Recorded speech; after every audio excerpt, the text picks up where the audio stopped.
எசாயா அதிகாரம் 54 வசனம் 3. நீ வலது புறத்திலும் இடது புறத்திலும் இடம் கொண்டு பெருகுவாய்.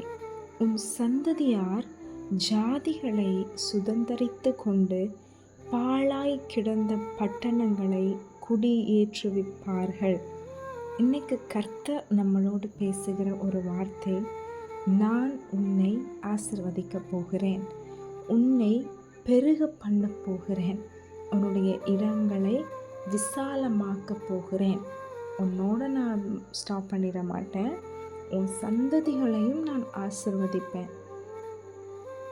உன் மேலே வைக்கிற ஆசிர்வாதத்தை காட்டிலும் உன்னுடைய சந்ததிகளுடைய ஆசிர்வாதம் பெரியதாக இருக்கும், மகிமையாக இருக்கும், வித்தியாசமாக இருக்கும். ஆமாங்க, நம்மளுடைய வலது புறத்திலும் நம்மளுடைய இடது புறத்திலும் இடம் கொண்டு நம்ம பெருக போகிறோம்.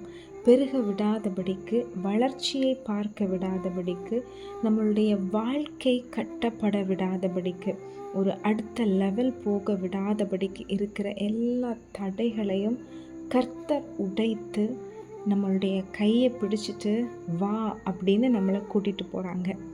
கர்த்தர் அதை தான் நம்மளுக்கு இன்றைக்கி வாக்கு கொடுக்கிறார். கர்த்தர் அந்த வாக்கை, அந்த வார்த்தையை சீக்கிரமாய் நிறைவேற்ற போகிறார். உங்களுடைய வலது புறத்திலும் உங்களுடைய இடது புறத்திலும் நீங்கள் இடம் கொண்டு பெருக போகிறீங்க. ஒரு புது ஆசிர்வாதத்தை கர்த்தர் தரப்போகிறார்.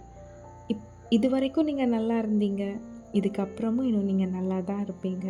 இது வரைக்கும் என் வாழ்க்கையில் நான் எந்த ஆசிர்வாதத்தையும் பார்க்கலையே, தயவு செஞ்சு இந்த எண்ணம் மட்டும் நமக்குள்ளே வரவே கூடாது.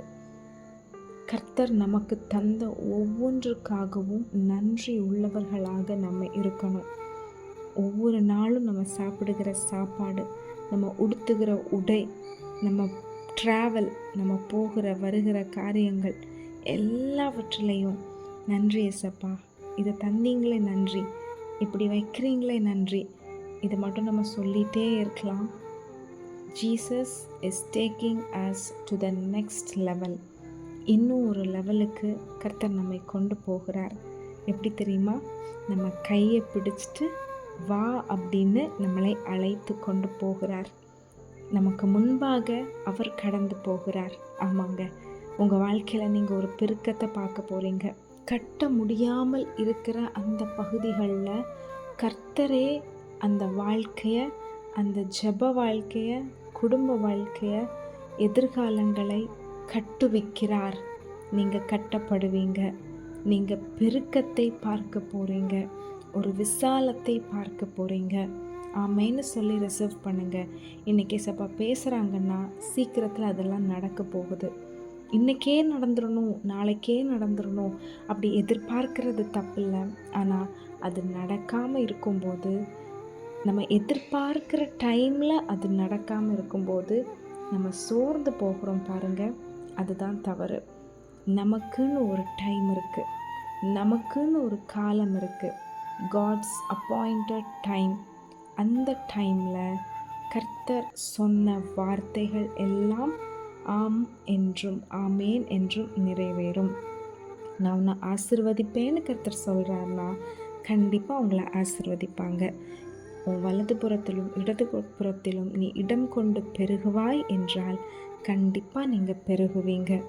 உங்களுடைய சந்ததி, உங்களுடைய பின் வருகிற ஜென்ரேஷன் பாழாக கிடக்கு பார்த்தீங்களா, அதிலெல்லாம் குடியேற்றுவிப்பாராமா.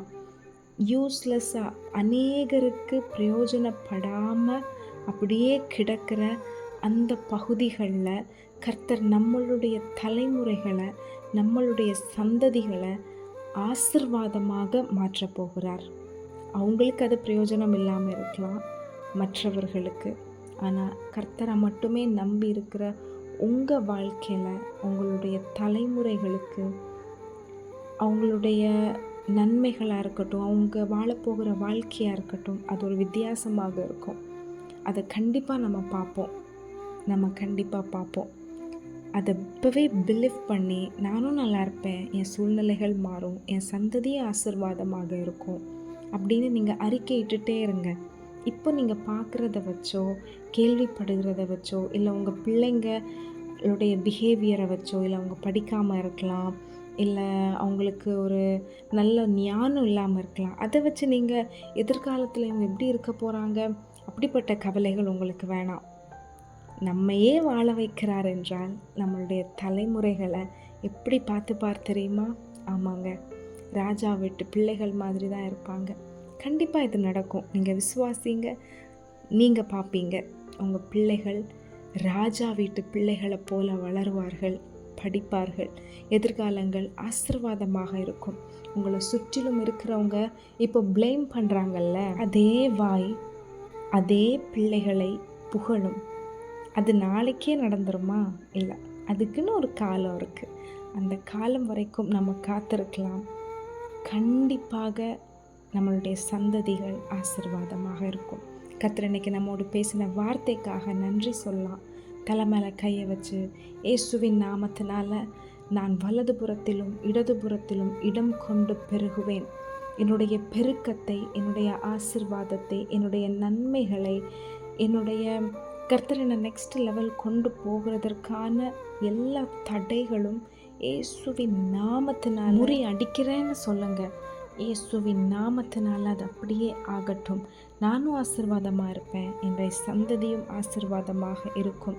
இந்த வார்த்தை அப்படியே என் வாழ்க்கையில், என்னுடைய தலைமுறையுடைய வாழ்க்கையில் நிறைவேறட்டும்னு சொல்லுங்கள். அப்படியே இது ஆகட்டும். இந்த வார்த்தையை இன்றைக்கி ஃபுல்லாக நம்ம சொல்ல போகிறோம். சீக்கிரத்தில் இதோடைய நிறைவேறுதலை நம்மளுடைய கண்கள் பார்க்க போகிறது. Amen. Have a blessed day. God bless you.